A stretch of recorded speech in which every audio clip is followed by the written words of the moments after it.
Hello everyone and welcome to another Television 2 video. As my voice is back, or at least almost, I now can finally get back into League and I hope you are as excited as I am. And we are gonna start this comeback with League with a best of three between Vampiro and Crusader. So both of these players both these players are or sorry, have played the same result against the one player in their group that is also active. The other one is not active, and there's four people in group. So this is Division 4, Group A, I think. So basically, whoever wins between these two will manage to get into the playoffs. So this is very, very important for us. I don't know how any of these games end, except for this one because I tried it when my voice was not quite back to cast it, and it hasn't really worked out. So I'm very, very excited. We do have Vampiro, by the way, who is another content creator and also just does casting for League. So go check him out. Link down in the description down below. Sorry. On the left in the blue, playing third Canadian on balanced income, and on the right we do have Crusader playing 26 guard on Maverick. So with that, let's now go to the decks. And we start off with third Canadian. So in the recon tab, we do have the sniper coming in with an armed cheap, sorry. Though I'm not a huge fan of it, it's not even the 50 cal one. 50 cal one can actually, if you combine it in a nice little, very aggressive light armor push, can actually do a little bit of work if you add tons of them together with some matrix or something like that, for example. But like really, other than that, it's really not that good. This is not even a 50 cal one, so that's even worse. And we have the Staghound and the Reki coming in with what I think is the 2-inch carry. I haven't actually checked, but it looks like it. Though here, personally, I do have some doubts on that, whether this is actually necessary, because he has the Reki in B and then he has the Spotters in B2. So personally, I would either move one of them to A phase and then you have plenty of recon all the time, or you just leave out one of the two because you really don't need both of them. And in addition to that, if it's a 2-inch carrier, I find that they're not that useful in B phase, and a Twitch carry can actually do a little bit of work by itself because it is armored, and this thing can actually shred infantry quite a bit, but not necessarily Soviet ones with the which do have the AT rifles. But other than that, if you really want to use the 2-inch mortar as you would usually do, I feel like this is a tool for A phase because after that you just don't have the time to micro it properly. So this is why I think if you take it in A phase. It's no reason really to take it in B. In the tab, we do have the field engineers, the assault, and pioneers coming in with the wasps. I love to see that. It's probably not going to do much, but you know, we hardly ever see it, so I love that we're going to get to see that. And then 2 cards of rifles. Piat in B phase, you just get some more Piats, stormtroopers, which is odd. I usually take them in A phase because then you can get a field engineers spam going on in B, but you can do it that way, of course, as well. And then finally, the kangaroo rifles in B and C phase as well, which are, of course, the special unit of this division. Then you have the rifles leader also coming in with the 2-inch carrier. So odd choice to bring that in B, the leader, to be honest. You will probably want to have it in A, actually. Tank Rapture, some Shermans in A, B, and B phase, and then the Firefly in C phase. I'm surprised that he brings it in C phase, because of course he will be dealing with tanks that the Shermans can't pen from probably A phase onwards, really. At the very latest in B phase, though. Support that we do have the Vickers, the Breeze DD, and the ABRE, which is not a unit that we see often. Not so sure where on this map you are going to use it, but I guess we're going to have to wait and see. Bed food supplies. Then at the AT tab, just some 6 pounders and 17 pounders in A and B phase, and then the Wolverines in B phase 2. Whole tab filled out, which is not cheap. Then the A tab, just some Crusaders and some Buffers, nothing wrong there. Artillery tab, some 107s off map, 140, and then in C phase, we have 12 units of 25 pounds. That's a little bit of an overkill, I feel like. Probably, like, I don't know, if you really want to bring them in C phase, probably just double vet them, really. And then the attack, we do have some Recon Spitfire in A phase, Mosquito in B phase, and some more Spitfire as fighters in B phase, which is an odd choice. I don't really think you need the fighters in B phase, to be honest. But yeah. Going over to 26th, this is of course a oldie but a goodie, and it does definitely have some tools that can give third Canadian quite the headache, and we're gonna get to that in a second. So the Recon tab has some Sniperian AMP phase. This is pretty standard. Nice to have though. In the tab we do have some Gavada DPs, Saperi, the leader, and the Sturmoviki rocks. Although I'm very surprised to not see more line infantry in A phase, not to see the Sturmoviki, but you can definitely do it that way. And then in B phase you have some more Gavada DP, more Sturmoviki, and the Strafniki finally, and then in C phase only Aftos, which is a very, very odd choice in my opinion, because usually you would want to have some line infantry in C phase as well. Turtling in CQC can work sometimes, but it's very rare that only turtling in with CQC is really the way to go. Um, as I said, sometimes it could work, but more often than not, I find it problematic if you don't have more tools to work outside of CQC range. Support tab, some machine guns, OB25, pretty usual commander. Then the ISU 152, of course, one of the absolute power tools of the Soviets. All the 2K you want, can one tap tanks, of course, pretty mighty. Although he does not bet it, which I think is not choice. By the way, I think I skipped over the tank tab. Sorry. So we do have the T-34E Navface and then the IS-1 Komroti, of course, which I love to see because this thing has 160 millimeters of armor and it will basically not get penned by anything that third Canadian has. Technically, the 17 pounds on Fireflies can pen it, but that's not really going to happen unless you're very, very close. And of course, that's not what you want to do with this tank, right? Then we have some KV-1Es, which are already going to be a major struggle for Shermans. Probably will have to use Wolverines for that, and then the KV-85 basically asks for a Firefly or a 17 pound. Otherwise, you're not really going to kill that efficiently. Yes, the Wolverine can do it, but it's going to struggle quite a bit.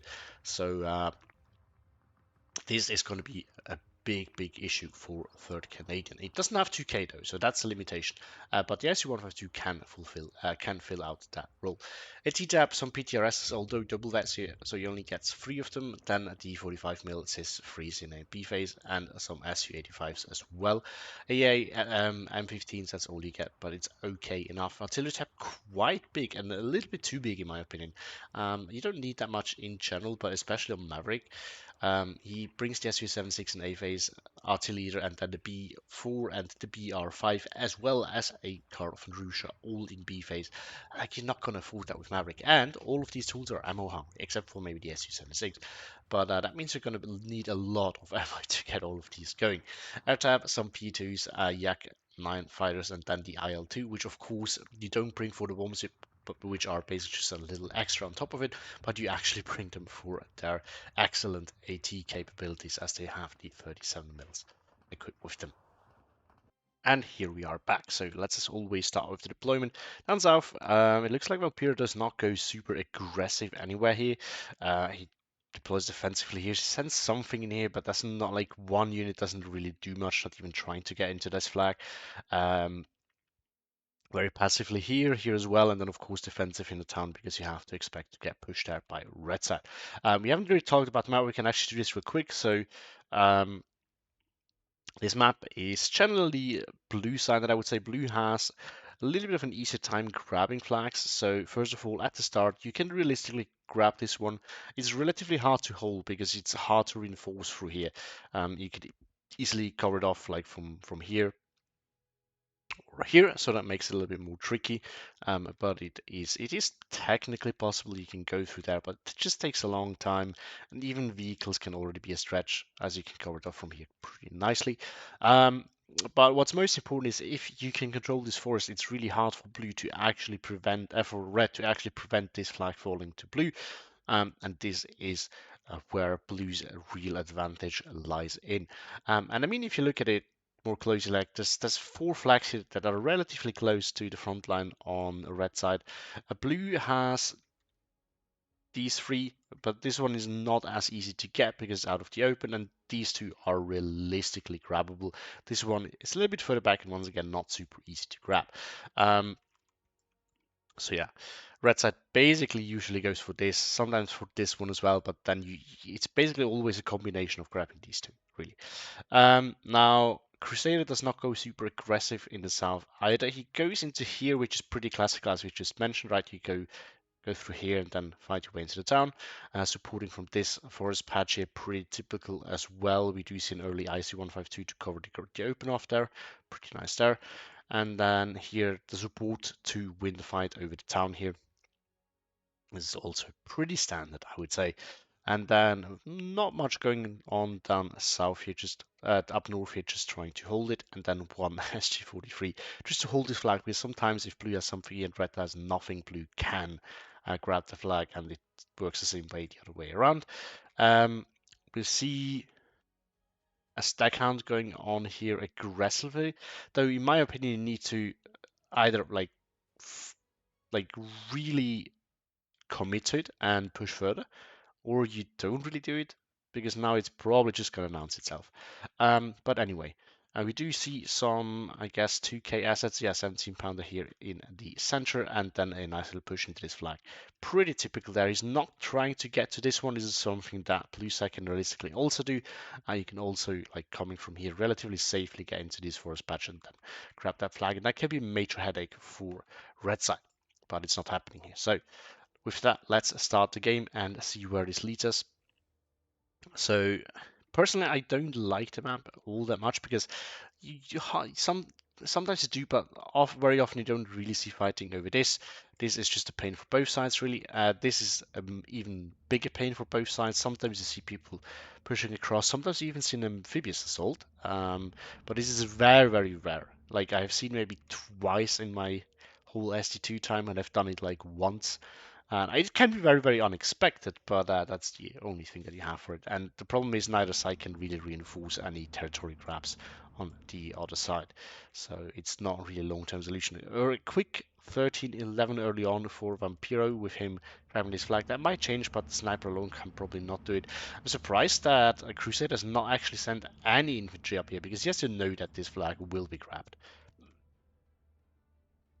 And if you wait... The problem is, if there was a Piat in there, the S-35 would not survive this maybe. Like, if there's a Piat like sitting in here, waiting in here, or even just like in here maybe already, the S-35 might die as it drives in. Early fight here between the SG-43s and the Vickers. The SG-43s are of course the better machine gun. Leo tries to help, but it's probably not going to do. We have only one Gewalt and one Sturmoviki. That can do the trick if he starts moving in now. There's not that much here actually, and the SGs can do some work on the rifle speed if they reveal themselves, but there's very limited use here. The machine gun jeep is already under fire as well, and it can't actually shoot back because it is out of range. Remember that this machine gun has only the range of a infantry machine gun, which is 750-meter range. Nothing happening down south so far, nothing happening in the center here. I mean, except for the initial engagement, but you know, there's no follow-ups or anything. Crusade is not actually moving the Sturmoviki into the Gavadia, because now would be the time that you won this first engagement. Reinforcements might already be on the way. You do see a first 107. That's a very, very odd choice by Vampiro. Like, remember, you need to make some ground, which is why I personally think that this is a major mistake, his deployment, right? Like, yeah, this is nice, but it's not really something that is there to last. This is really just a cheeky little grab for the start, just to get some points going, a little flag lead. But you want to make an actual push somewhere, and we don't see this here by either of these players. But Crusade is definitely, like, has deployed to be able to do that now, and we see this now finally happening. Vampiro did not, and as especially against Maverick, you want to have an early good lead, either this or good trades, but preferably both, of course.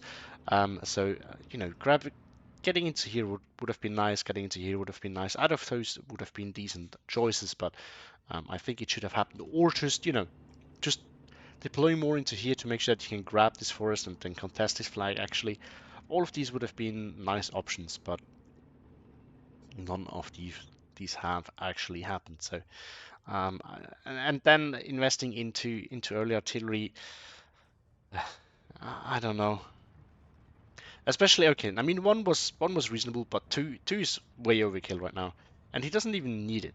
Right? He put something here. These units are not gonna cross anymore. Like the rifle's pit is also not in the best spot, but if you can put it like in here maybe, then it can start doing some work actually, and you don't necessarily need 2 mortars. Up north, Stromoviki Rocks easily will beat the Field Engineer. But I mean, you see what this did, right? So there's a... Sorry. I still have to cough a little bit, so that's the only problem that I still have. I will have edited it out though, so you can't do that. Anyway, so what happened now is that the Field Engineers 15 point, right, forced the buy of a 30-point Sturmoviki Rocks. So this is a really bad trade there for Crusader, just to get a flag back. And he still bought the Gavadi as well, because, you know, he didn't know if there was a rifle spear like sitting at the edge here that would have stopped the Sturmoviki from getting in. So the display here already paid off for Vampiro. Now we do see bigger investments, so it looks like Crusader actually over-invested already. The question is now, can he make something out of that? We do see another 17 pounder coming in. A bit of an overkill, I think. This one is already... I mean, the problem with this one is not really in a good position. So personally, I like to put them in here, for example, because then you can actually overwatch this area and you can still get some... Like, you still see something that's going on here. You can still cover off this area as well. Leader now coming in to support this. Oh, looks like the CIS-3 here died to the 107s, and the OB-25 is close to death. Soul Pioneers could probably push across. Vickers goes down here. But yeah, I mean, this, you see, you have a little bit better vision here, but it's not that much. 17 pounder here can't really do much to stop that infantry now, because it's a 17 pounder, it doesn't have AG. And he would need a pre-CD, but it is not coming, it looks like. Field Engineers once again goes down to the Stromoviki Rocks. Now we do see mortars from the 107. Something shot at them. Don't know what. No, it's 1500 meters. It should be out of range. So what did shoot at that? I can't find it. There's no artillery on the Crusader side. Interesting. But anyway, I mean, there's 3 out now, so what's surprising these? 70, so that's 210 points in mortars. Within the first, I don't know, it came earlier. I feel like that was here a while ago, I feel like. So what's the maximum on this? Yeah, it definitely has already shot 2 salvos, almost. So like 5 minutes in, so that's a big investment for the first 5 minutes. Probably want to have a little bit more of a front line, because the push will come eventually, especially when B phase is coming. 17 pounder can spot the IS-1. Did it? I think it might have been a side shot, but it bounced nonetheless. What's the side armor on this? I mean, now it's gonna bounce infinite times. 17 pounder is not gonna pen down. Only 100 millimeters. That's I call bull on that one. Anyway, Soul Pioneers coming. I mean, the Wasp is fun and all, but it's not really that good because the range is way too limited. It's only 5 point, but the problem is that it's painfully slow. That's a little bit of a disadvantage there. Field Engineers coming in to cover this off. Odd choice. I think you want to have some range, right? Because I mean, once the Soviets are in, you will struggle. So you'd much rather have something that can prevent that them from actually getting in, rather than just having something to fight at CQC range. Do they? No, they do not have smokes. Does the leader have smoke? It has. So the leader could technically smoke his way in, but it's not going to be the easiest choice. Not a 107 in. Oh boy. So that's 280 points now worth of mortars. That's insane. 30-11, by the way, for Crusader now as he grabs his flag, because there's no ranged weapons here. There's the 17 points that can't do much against infantry. So you have to remember, guys, when you want to cover areas off, you always need to have both AT and AG, unless you know that one of the tools is not present in your opponent's deck, which is usually not the case in general. But you can't just put AT guns there to cover off the open, because once your opponent realizes it does exactly this. ISU 152 spots 17 pounder. Is it ground attacking? It is. So a nice little ground attack there. Just outside of reach of the 17 pounder. Gets a first shot off, but that goes nearby the other one as well. But the suppression will eventually add up. It was 14-10 for a quick moment as this flag was grabbed, but now it is re-grabbed by Vampiro. Assault Pioneers and Field Engineers should generally lose. We do have once a parry winning against the Field Engineers, but it is of course now hurt, but the Stromoviki Rocks will clean up both these. The only problem that it might have is if it runs into both these simultaneously, because while it is shooting at the Assault Pioneers, the Field Engineers might be able to throw that grenade, but other than that, it should generally win. If it goes one-on-one against both of these, it will win very, very easily. Now we do see a nice little push down south here by some Stromoviki Rocks and Gavardia. T-34 is also coming in. That might works on that Vickers here.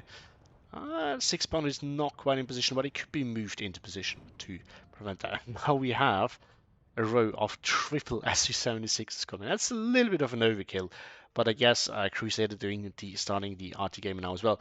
Though personally I feel like it's a major mistake from him not to have taken the artillery spotter, because now they can't actually do that much. The SU-76 is fantastic, you know, the package as a whole, movable artillery, movable radio, and the good rate of fire. As a whole is pretty decent, and it has AP if it ever really becomes necessary. So this can be super useful. However, not so much if you don't have radio. It's just not good if you don't have radio. So their use will be limited in my opinion. Gavardia just pushing forwards. As long as it doesn't get into here and run into the Field Engineers, which by the way will reveal itself at the edge of the forest anyway, it should be fine, and it is 15-9 now for Crusader. 17-pounder finally reveals itself to the SU-85 and the T-34. 17-pounder here, they go down by the way. Sniper goes down to the Gavardia. So Ricky Rocks is pushing in. The Field Engineers do have rifles, but it's only 3 of them, and no actual machine guns, so the Stromoviki should be able to get in and deal with that Field Engineer there very, very easily. Two Superi here ready to go and might actually grab this flag as well. Rifle Speed coming in to re-grab this flag to back to 1410. Down south, not much happening. Some reinforcements are coming in, but no major pushes as of yet. Tons of Wasps and Assault Pioneers coming in. Stromoviki Rocks might actually kill the Wasp. No, it is running. It's probably a good choice. Yeah, the push here was very deep and not well sustained. So now with just a spam of Assault Pioneers and even from Stormtroopers, Vampiro should be able to force Crusader out of this forest. You have an AVRE coming in, which this is not the area where you want the AVRE, because it has only 500 meters, if I remember correctly. Yeah, 500 meters range, so this is nothing. They can't do much here. The Priest, on the other hand, is a good choice, but probably want to have like one here to start covering off the open. I know why the other one is there, unless he wants to do an amphibious assault. Which you can. But then you wouldn't want to have the Sherman DT, which you don't see here. Now this flag crab with this Aperi pushing forward. Gets stuck on the rifle's Piat though. The other one is still moving. 107s are opening up on them now. This can be a problem because this one is now stuck on the Field Engineers. So if it actually gets hit as well, this push will be stopped. Even though this could really just move forward. You don't need, like, you just move. You don't need to Q move. The Field Engineers can't do enough suppression or damage. But now it is bent. The other one goes down. Actually, this Superior here also suffering a little bit. SC-76 blob goes after the Wasp 2-inch carrier Sherman blob there. Interesting. Do you have some recon in here as well? Both players, though, I think not super strong in recon at the moment. Yeah, Crusader has basically no recon, except for like that one sniper here, and he also doesn't see that much. Vampiro, on the other hand, yeah, is also basically blind. This is to ISU-152, something that he does not really want to engage. I mean, he can with a 17-pounder, which is just out of line of sight right now, but it is tricky. Now what he could start doing is bring a 17-pounder into here now and get some side shots on these as they are moving forward. That would definitely be a smart choice. Instead, he brings a Mosquito going after the ISU-152. 45 mil going after Sherman. It is not within APCR range, and the AP, yeah, it just can't do it. So will struggle. Mosquito hits the ISU-152 but doesn't kill it. The SU-85 goes down to, I have to imagine, the Wolverines though. Let's see, is it damaged? Yeah, no, a little bit. But that's the problem with using bombers for things like this. It's usually not doing enough damage. Strafniki now pushing in, and this time the mortars are not there to stop it. So should get in, gets his flag, brings it back to 59. Although this one could realistically be re-grabbed by Vampiro. Mosquito now coming in. 17-pounder once again, failing on the IS-1. Now, what could have happened here, though, it's happening again, is it stresses out. If the IS-1 now shows side armor or even back armor as it is falling back, which doesn't seem to be the case, that could open up opportunities for 17-pounder to kill it. Do you have an Arusha strike on the town going on currently? And it looks like a juicy one. Machine gun goes down. Everything is pinned, but that was to be expected. Some damage is dealt, but nothing killed so far. Other than the machine gun, one rifle spear down. I mean, if these now move in, that should seal the deal here. He has to be careful with the Strafniki. No, they get pinned themselves. That's unfortunate. But he has to be careful because the Crusader could stop that. This Aperdo could move in and surrender both of these. Gavardia could follow up very, very nicely. Now we do have double M15 in up north. Is definitely going to do a good job at stopping future bombing runs. We do have an KV-85 here now. And the little power combo here of the IS-1 and the ISU-152 is still alive. Still 15-9 as these two flags are grabbed, even though this one is lost again. This one too. Rafniki now pushing in though.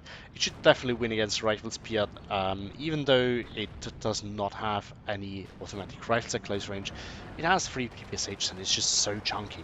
So probably even with 1 PPSH it would still win that fight. And here Gavada DP is losing versus Rifle Spear, it looks like. Interesting.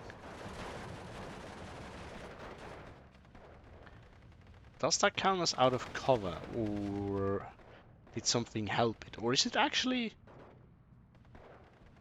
I mean, the DP is not the best machine gun. But it shouldn't be, in terms of suppression, it shouldn't be worse than the Bren. Interesting.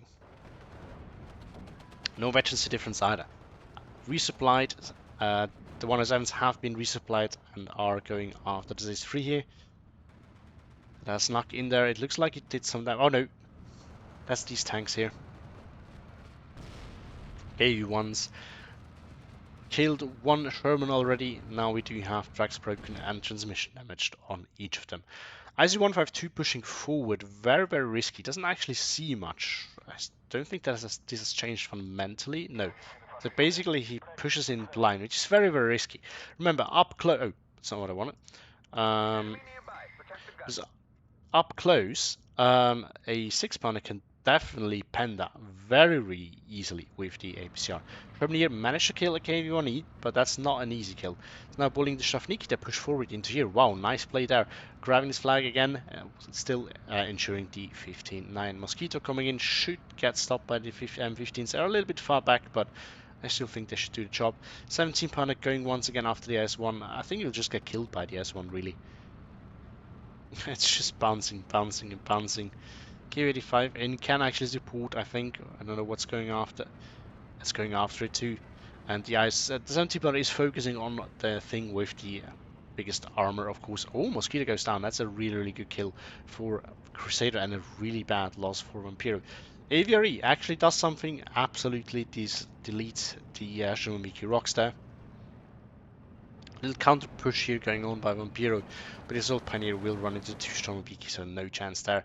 Strafniki here stopping 2 of the Stormtroopers. If Crusader actually put some Seekers into here, he should be able to secure this flag for the time being. Mosquito coming in to deal with that Strafniki though. Just gets in. Already suppressed. Wow. What's just shooting at these at the 107 here? It's the KV-1E. Yeah, it is. One of them seems to have died already. This one will die very, very soon as well. It's going after the M15s. That's not the most efficient way of dealing with these. I mean, the KV-1 will kill that. The rifle spear could just like hop over and kill that. It would be such an easy kill. Gavada here has finally been spotted, gets absolutely wrecked by the Wolverines and the rifle spears. Back to 1410 for Crusader, but he's still in a very, very good spot right now. IL-2 finally in, does not manage to kill the Aviary. I mean, the Aviary has good armor. It has 150 mils of armor, as you can see. That's pretty junky. Now we do see another counter push here. Although with the pre-CD being here, these infantry units cannot push across again. So it's not as easy. Do you see an off-map coming? Interesting choice right now. I think this, as things are right now, this is probably not what you really need. At least not in my opinion. Oh, rifles Piat, finally the KV-1E. Piat misses though. Wow. This one does not. I mean, we have to remember that the Piat technically only has 50% accuracy. Now, it certainly doesn't feel like that. It also doesn't feel like whatever it is adjusted by the Veterancy might be 60 even or something like that. But even that, to me, it feels like 70 or 80%. That I hardly ever see Piats missing actually. It still happens, and these are the moments that are frustrating, because of course when you need your Piat to land, you want it to land. But I don't know. I feel like it does not happen that often. Stormtrooper here winning against Shavniki, looks like. Needs to push further forward though to get the surrender, which does not happen. AVRE might kill the KV-1E just with the explosion. Not yet, but it will happen eventually. Another Mosquito dying to the M15s. Wow, that's devastating. KV-85 just bouncing here. I mean, the Wolverines can technically kill it, but realistically it should not happen. This KV-85 should probably be able to kill both of these. KV-1 now moving forward, although I don't know what's the goal here. Not a salvo coming from the AVRE, and boom, down it goes. I mean, as I said, the explosive will eventually kill him. It does a massive 14.5 damage, but it needs to land first. It takes forever to aim, and you need more than one shot. The Wolverines now going after the KV-1E. This is a much, much better fight for the Wolverines against the KV-85, because the KV-1E can actually be penned. This fight not so good for the Wolverine. It should surely lose his whole rifle, but absolutely gets obliterated. There we go, just bouncing. The KV-85 still needs to land the shot, but it can now allow itself to be a little bit slow, because as I said, it's just going to bounce. There we go, finally lands a hit. Okay, Wolverine eventually managed to pen as well, but I mean, look at how long it took. And down he goes without being able to kill the KV-85. One KV-1E kills a Wolverine, but it goes down in the process, so now it is 1v1 that is left, but this one is of course already penned one, so that's not super good. 16-8 still for Vampiro. For Crusader. Off-map going down, it looks like something, I guess the first off-map strike killed the IS-1, it looks like. And the ISU as well, maybe? I don't know where the ISU is. It here as well? This is the IS-1, I have to imagine. Where's the ISU? Is that the ISU?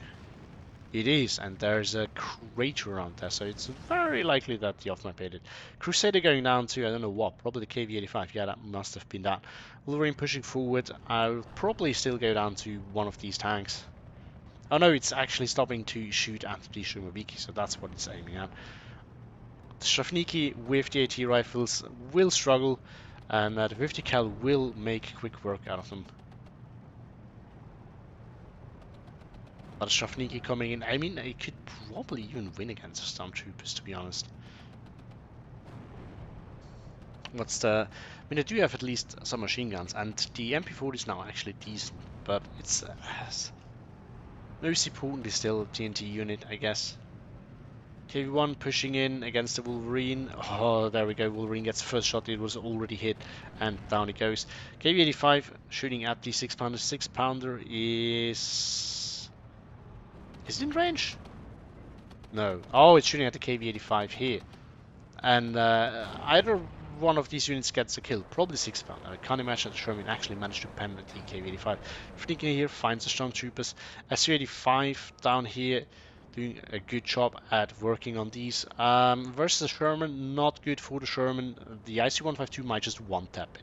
And at this range, I was going to say, at this range it's very, very likely that it actually hits, because the accuracy, of course, is better at close ranges. Aviary now in up close, yeah, it should absolutely delete all of these infantry units. Not off-map coming in. I mean, somehow it actually worked out now, but usually it's terrible use of an off-map, I would say.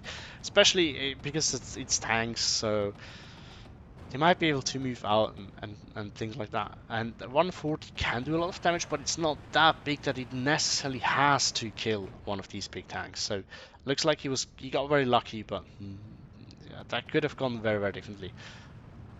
KV-85 so far surviving, so Ricky Rocks goes down, so that's something, I guess. IL-2 tries to get in to shoot at the Fireflies, but the Crusader's there to stop it. What is the damage? None and none, or maybe like a tiny bit. Looks like the ISU-152 took a pen though, or was just bouncing continuously. No, it was just bouncing. Don't see that much damage, to be honest. Just one leader holding this, so that's pushable technically. But of course, KV-85 here to cut this off. Another KV-85 here. So Vampiro is still in a rough spot. And the M15s are going down to Firefly. Can he get the other one as well? Oh, KV-85 coming in. But the problem is the KV-85 will be outranged. That's a really ballsy move. But the problem is Vampiro just struggles to find flags. Oh, look at that.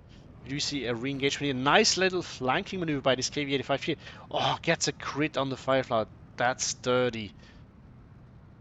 1v1. Firefly gets a pen. KV-85 gets a kill. So it must really have been damaged just a little bit by the L2, and that was enough for the KV-85 to get the kill. Wow. Great trade there. Really bad for Vampiro. As I said, it's looking really rough for Vampiro. He needs to get some flags, and the most realistic one is probably that one. But he still needs to put quite a bit of work into that, and then he still needs to somehow get more. And these are the most realistic ones for him to grab, unless he wants to do a little side adventure here up north that could pay off because there's not much here, but Vampiro probably doesn't know.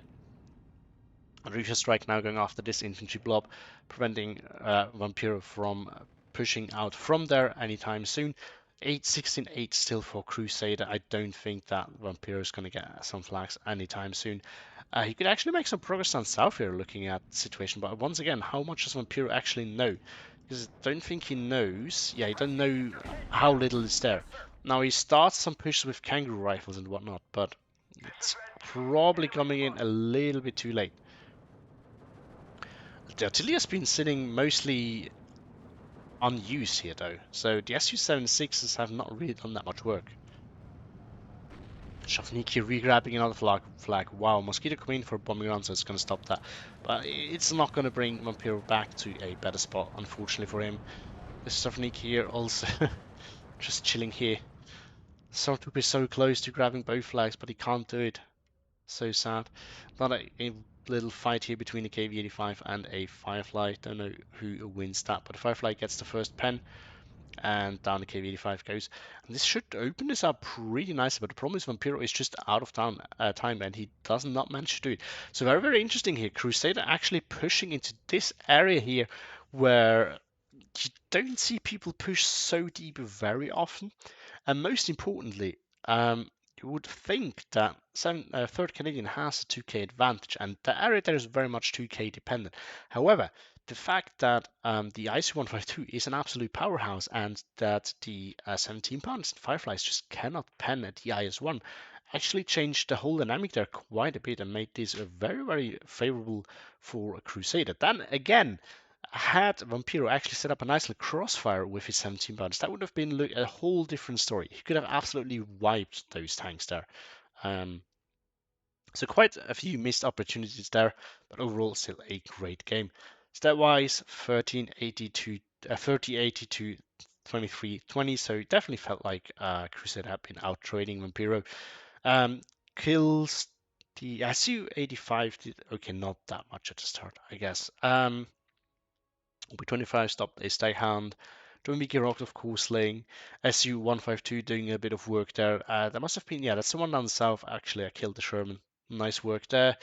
Mickey rocks, once again bullying everything at CQC range.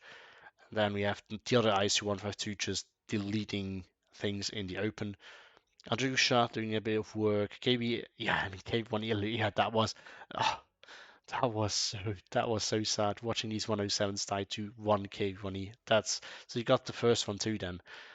Ah, that's just sad. That should not happen. KB85. I mean, yeah. Wow. Oh, that's the one up north. Yeah, that was so unlucky for Vampiro. I mean, the Firefly. Oh, the Firefly there.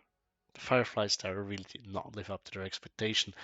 Not a KV85. I mean, yeah, it can bully Wolverines and Shermans very, very easily, and we definitely saw that. Not a KV85 just being absolutely disgusting. On Vampiro's side, the 107 did a little bit of work, but not enough, I feel like. A 17 pounder doing a little bit of killing, but not that much. Sherman here actually managing to kill a KV1E. That's pretty nice. Wolverine doing a little bit of work here as well. Not a Wolverine here doing good work, but that's about it. But yeah, interesting game. Congrats to Crusader 12. Thank you all for watching. Have a great day and see you next time.